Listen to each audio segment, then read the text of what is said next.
This video is a continuation of part 3, in which I mention some of the things that can be done during the Ascension process.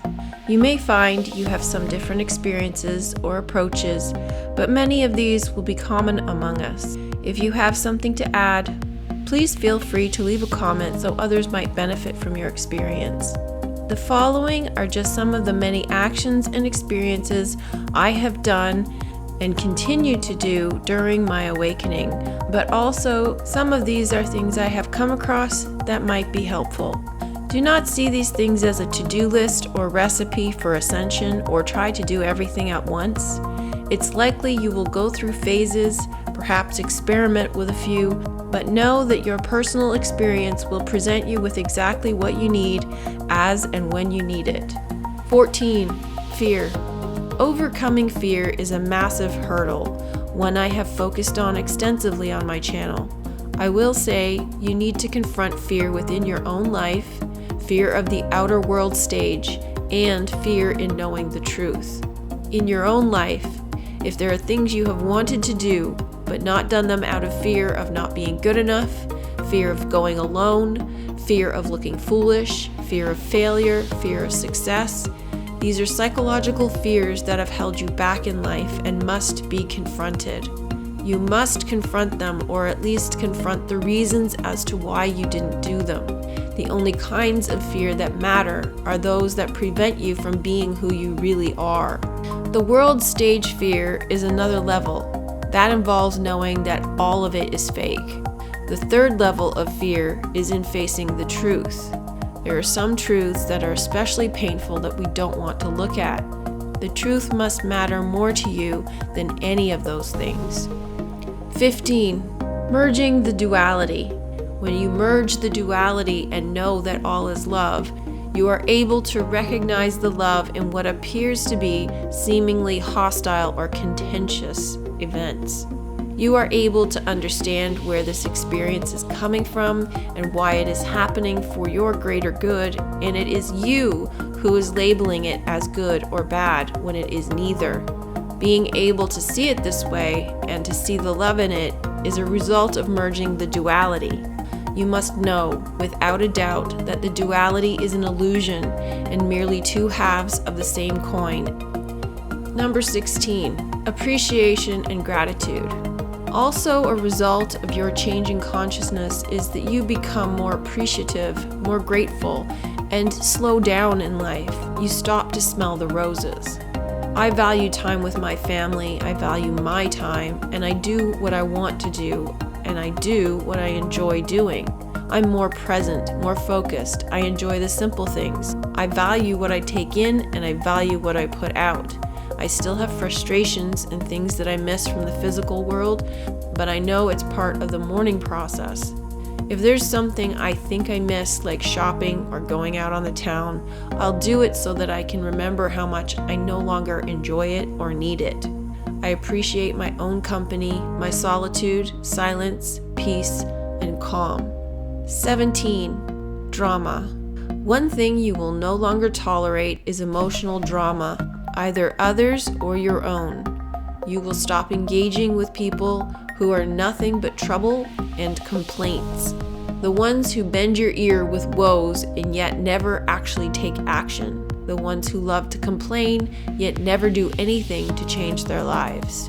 We all have things that bother us, and we need someone to talk to about it, even complain about it. But the difference between constructive moaning and drama is the constructive ones are looking for solutions and they take actions to change the problem.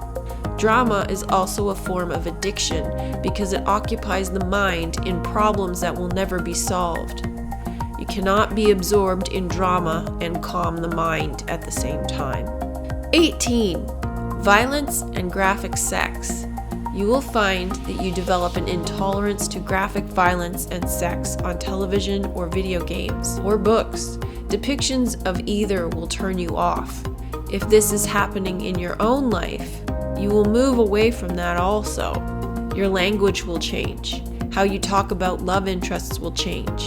Your love relationships will become more respectful, meaningful, and deeper than before.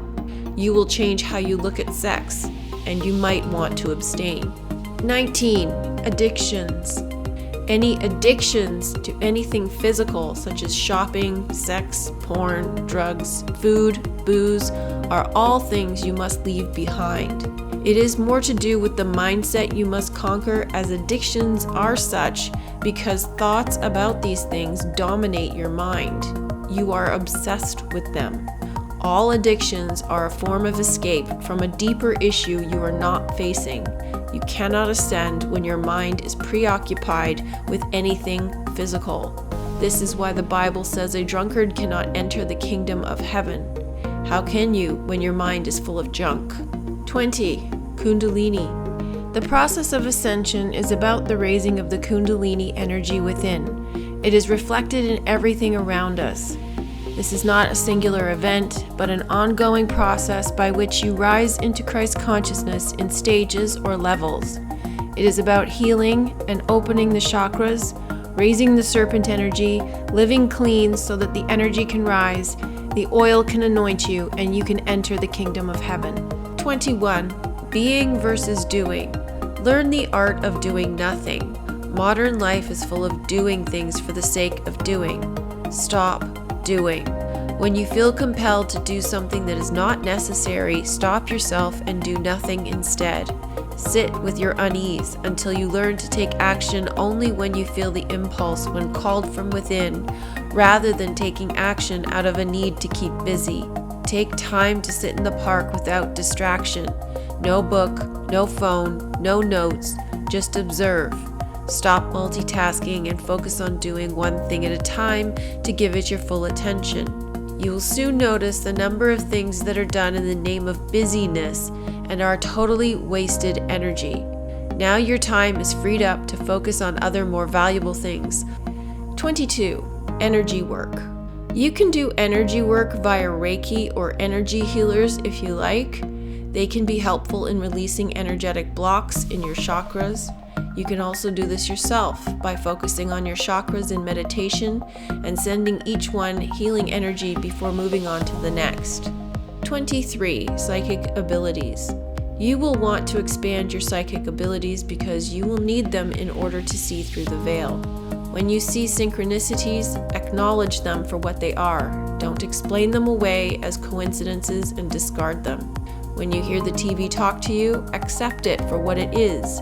Don't reject it because you're afraid of being called crazy. When you see or hear a ghost or something paranormal, accept it. Be curious, not fearful. If you experience something you do not want, simply tell it to go away. Learn from your dreams. Try past life regressions. Try astral travel. All of these are connected to meditation and expand as a result of meditation. Practice law of attraction and communicating with the universe. Those help also.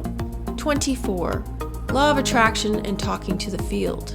Practicing law of attraction or law of assumption helps you to know for a fact that all is mind.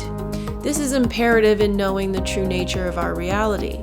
We are creators but forgot, and we've been creating by default. Practicing law of attraction or law of assumption helps to remind us of what we are capable of. When something is not going in the direction you would like, focus on where you would like it to go. Change your mindset so it is geared in that direction. This helps with mindfulness. It helps with deliberate creation, psychic abilities, seeing the strings, knowing all is mind, and interacting with the universe. Clearing attachments. One of the things I did early on was to end all contracts and some clearing exercises that released me of any unwanted attachments. I did some releasing exercises to sever attachments to past relationships, thanked them for their contribution to my life, and released them with gratitude in cord-cutting exercises. I also am clear on how I want to operate in the future so that I do not make any contracts or enter into any unwanted obligations. Number 26. Detach from the physical. When the rich man asked Jesus what he must do to enter the kingdom of heaven, Jesus told him to sell his worldly possessions and give the money to the poor, then follow him. The rich man refused. It is easier to pass a camel through the eye of a needle than for a rich man to enter the kingdom of heaven. This can be interpreted in many ways, but I interpret it to mean that because the rich man was unwilling to let go of his things, he was still holding on to the physical. It doesn't literally mean that he has to give up everything and be poor in the physical. Otherwise, why would Jesus say, "Sell your things and give the money to the poor"? Wouldn't the poor be closest to God if poverty was what was required? In understanding that this world is an illusion, everything is temporary, and so it seems foolish to attach ourselves to temporary people or things. In ego mind, it's common to create an identity out of the people and things we associate with. This includes intangibles such as status, career, achievements, goals, dreams, plans, your life history, nationality. This is not you. You are the essence of what is within, and the external is an expression of that, either in a positive or negative form. Detachment simply means appreciating the physical for what it is and not clinging to it as something that will bring you internal validation, security, identity, worth, or fulfillment. Number 27, giving up the dream. Part of letting go of the physical is letting go of the dream you had for yourself in the physical world. When we are children, we are asked, "What do you want to be when you grow up?" This question should never be asked because the answer should always be, "I am already everything I could ever be." What it does is plant this seed within us that we are not anything until we are what we want to be when we grow up. Many of us can never achieve that dream because the world is structured such that it dangles a carrot of perpetual desire that can never be reached, as we cannot break that glass ceiling guarded by the controlling class. That dream must die. We must mourn the death of who we were and who we thought we could become, because it will never be. You were meant to be so much more. Holding on to dreams in the physical, dreams of being famous or rich or successful, dreams of climbing the corporate ladder, only limit you in your ascension process because your attention is divided. You are still clinging to the physical for inner fulfillment. Number 28, self-acceptance. In a world ripe with self-help books and advice, it's easy to fall into believing you need to change yourself in order to be a better person. This falls into the category of you were born a sinner. You cannot and should not aspire to change yourself because you are perfect as you are. What we are doing instead is removing the blocks that prevent us from being who we really are. First, you must know who you are, live by it, and accept who you are. If there are things about your life or your personality that you dislike, you cannot change that, but you can change how you feel about it. Don't push against them. Accept them as a contribution to making you into the person you are today. You cannot change the past. You cannot change who you are. You can change how you perceive it. Embracing it is the only way for it to propel you rather than hinder you. 30. Responsibility. Part of the process in self-acceptance is taking responsibility for your life. Take responsibility for the things you have said or done, and even the way in which you reacted to the things that have happened to you. It may be harder or impossible for you to accept responsibility for the things that happened to you, as you are the creator of your life experience. But you can shift from allowing unwanted experiences in your life to creating the kind of life experience you want. Creating something new. Most of these items are oriented towards letting go of the old mind, but as we do that, we move towards something new. There will be a lot of mourning over what we have lost and trepidation over where we are heading, because we are walking blind, and as with any transition, there is always a void before we can rebuild. Once we pass the fear stage in which we merge the duality, we start looking ahead. The world looks different to us now. The external world stage doesn't affect us. The things that used to bother us no longer enters our experience, and we can start fresh and build anew. If you like this video, please show your support for my channel. Like, share, subscribe, comment, contribute. Contributions over $15 will receive a link to the Johnny Depp Dark Shadows material, so please be sure to include your email address. Kindly visit my website, subscribe to my backup channels, join the Discord group. All links are in the description box below. Thanks for listening. Hope you're having a great day. Bye for now.